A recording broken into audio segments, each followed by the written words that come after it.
On this project, the Athlete Project or the Bio20 project, the athlete I have chosen is Viktor Axelsen. Viktor Axelsen is a badminton player who is ranked first and a defending Olympic gold medalist, which he won last year.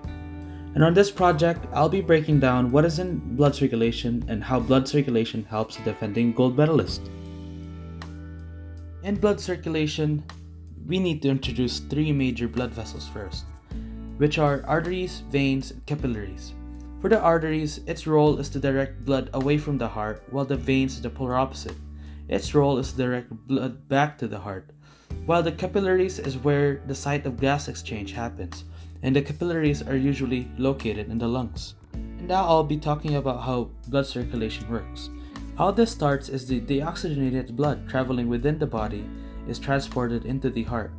The blood from the upper body travels into the superior vena cava, and the blood from the lower body travels into the inferior vena cava. And both of these bloods are all stored in the right atrium. Now with the blood in the right atrium, how this is moved is the SA nodes, which contracts the upper side of the heart, sends an electrical signal to the VA nodes, which contracts the lower side of the heart. With these two nodes sending electrical signals to each other, this causes the tricuspid valve to open, and the blood moves through the valves and right into the right ventricle. Now that the blood is in the right ventricle, the opening of the semilunar valves and the pressure of it, this causes the blood going through the semilunar valves to the pulmonary artery, where it is then transported away from the heart towards the lungs through backflow of the blood and muscle contractions.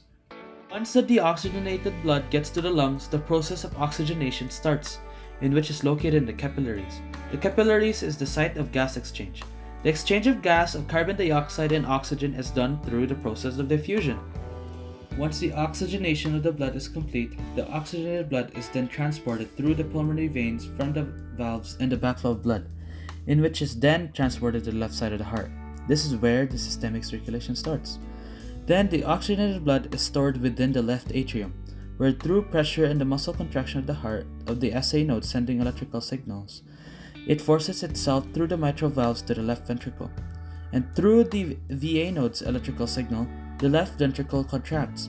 Then the oxygenated blood is forced through the semilunar valves to the aorta. The aorta is the site where blood is split into branches where the blood is required throughout the body, either the organs need it or the muscles need it. How this helps Viktor Axelsen is while he is playing, the game is very fast paced. With this, the action of the body needs to meet the oxygen needed for the muscles to function due to the fact that it requests more oxygen to produce more energy to perform at its top shape and perform actions that he needs to do. So in this situation, which is Viktor Axelsen playing badminton, the heart pumps more blood to match the oxygen needed. So how it does this is the pacemaker of the heart, in which are the nodes. And with the nodes, they send a signal to the heart to pump to match how much oxygen the body needs. While this is happening, Viktor Axelsen inhales the air, where oxygen is then transported into the lungs, where the pulmonary circulation of the blood does its job by directing the oxygenated blood into the lungs. With this, gas exchange of CO2 and O2 occurs through diffusion within the capillary. Once the blood is fully circulated in the pulmonary circulation, the oxygenated blood is then sent back to the heart, which is the systemic circulation. With the systemic circulation, the oxygenated blood is then directed back to the heart, in which is circulated through the heart into the aorta. The aorta is then split into branches where oxygenated blood is directed to the muscles that need oxygen for Viktor to do such actions while playing. Without this process, the muscles could lack oxygen, and without the oxygen, it could lead to muscle fatigue and cramps.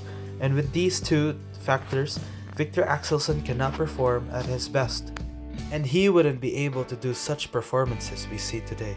Thank you for watching. Bye.